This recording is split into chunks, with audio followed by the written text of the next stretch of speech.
There's nothing I regret at all. This actually is kind of funny too, because when I tell people this story, they either look at me like I'm stupid, retarded, or I have a problem. Living alone, you got bills to pay and stuff. As long as I made sure that my bills were paid and I had a roof over my head, basically everything else was just sneakers. I worked for sneakers. That's basically what you could say. I used to starve, not eat. It was just sneakers before anything else. That's basically what it was. Do I regret spending so much? Nah, I wouldn't. If I didn't, I calculated the move. Like I knew that every time I bought them, it would mean this. So I would never regret buying anything. Yes and no, because sometimes there's other things I want to buy. Like I got almost $100,000 in sneakers. Think about it like this. Let's put it in perspective. When I started buying sneakers, the iPod didn't exist yet.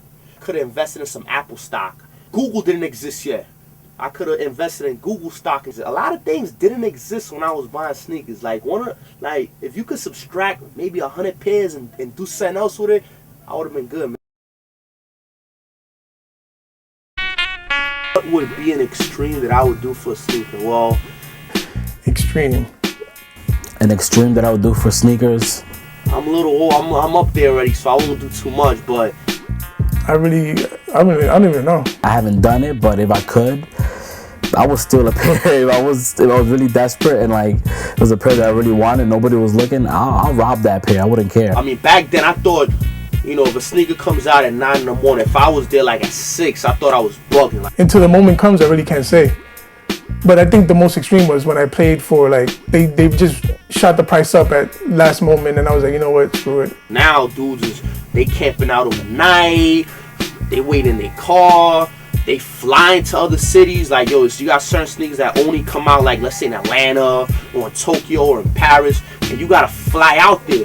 One of my friends, he flew out to Europe. Me, I can't do too much, man. If I can't get them within 3 hours on the line, man, they not for me, man. I'll probably just pay double for on eBay or something. There's a lot of stories. And the funny thing about sneakers is, like, each box represents a memory.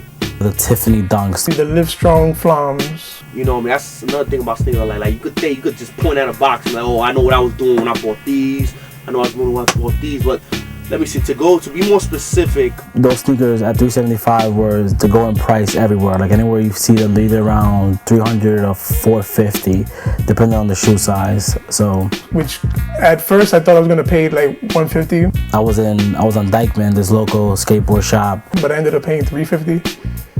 They changed the price at the door.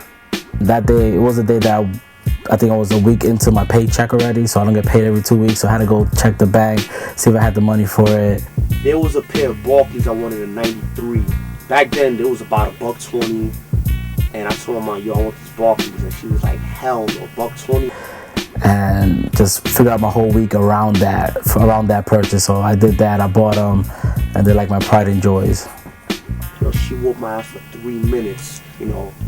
Sure enough, when they came back out, I bought them. I showed my, remember these, and you didn't want to buy them from like 10 years ago? Look, I got them. Our previous business model was, kind of focused on the sneakers initially around, almost a collectible market, around people getting something that someone else couldn't have. And that's what created our margin, that's what created our customer, that's what created our buzz. But like any collectibles markets, comic books, sports cards, as soon as more people catch on to it, and every edition is a supposed special edition, they're not really special anymore. So after 5 years of special editions, I think the special edition is all special editioned out at this point. And it was time to change our model, because otherwise we're competing with Foot Locker, Nike.com, and people that we were never meant to, never wanted to compete with. So the corporate guys, they've kind of taken the sneaker game back, but thanks to them, they've really helped launch a lot of brands and a lot of kind of new pioneers in the fashion industry. It was my plan all along to use the sneaker game to kind of gain notoriety for my own brand. The only thing that I didn't kind of predict was how bad the sneaker game was gonna get. Like, I didn't think the sneaker game was going to go the way it did, you know? I know anything like that gains in popularity, but I thought the sneaker companies would slow play it just a little bit more. Demand was so high that they had to, you know? And it works because at the end of the day, you don't even see Nikes on that low of clearance anymore. I mean, they still get, you know, 75% of retail at their cheapest. So it works for them. I mean, Nike is selling billions and billions of units now. They really stepped up from kind of a bad time where they were looking bad also socially. They were able to get the skateboard kid who's your number one, like, kind of socially conscious person. All them skateboard kids, you would have asked them 10 years ago before SBs really took off, would you ever wear Nikes to skate in? They'd say hell no, because they're made in unfair working conditions and because, you know, they're kind of the sellout shoe and stuff like that. Nike turned around that whole industry. Nike signed the top skateboarders. They are literally at the top of the skateboard game, and they're still there today, really. Culture we're pursuing now, we're more looking for a universal appeal, but you know, now that I've grown up a little bit and the brand is kind of matured, we're looking for pretty much any customer who likes what we do. And we're really focusing on, you know, thinking globally but acting locally. And I think that's really a business model that's going to carry across the board, even all the way up to the corporate America, because as this country is kind of struggling economically and we've seen all our corporations basically get too big to help the common American person, I think local businesses and acting and doing things, you know, in your own community is going to become the new wave, and it's going to become the new marketing key in business as a whole. Everything goes in cycles. I think everything goes in like 10, 15-year cycles. I don't know if it'll ever go back to how it used to be, where it was such a collector's market. I don't know if it'll ever go back to that, because once a collector's market dies out, it's really hard to bring back around, because there was such a glut in this collector's market that I don't know how long it'll take to rebound from that, and where stuff is actually exclusive again. Right now you can go on eBay and buy stuff that maybe 3 years ago was going for $300, $400. Right now you can probably buy it for, you know, $50 to $100. So hopefully it does go back up, because I know a lot of people who have storage units filled with thousands and thousands of dollars worth of sneakers that they were hoping to send their kids to college on. And I really hope for them that it goes back up.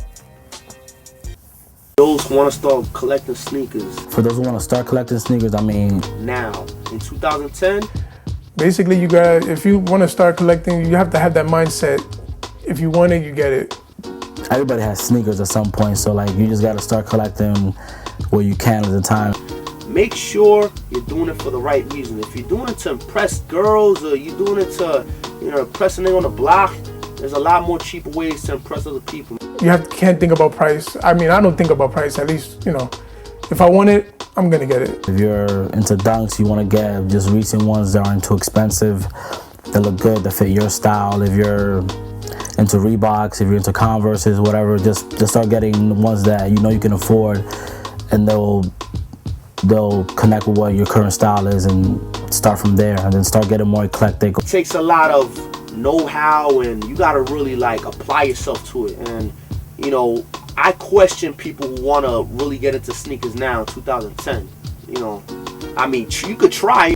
Like I said, just for anybody who wants to start collecting sneakers, just buy what you like, buy what you're into. Don't buy what, Hypebeast or any of these websites put up and say this is the cool or limited sneaker to have. Just get what you think is cool. And usually, if you go the opposite direction of everybody else, you're probably doing the right thing. So don't stand out on the line and wait 5 to 10 hours for something that everybody wants, and it's gonna be on eBay in an hour. Go, search, dig, and find something for $20. You'll be a lot happier.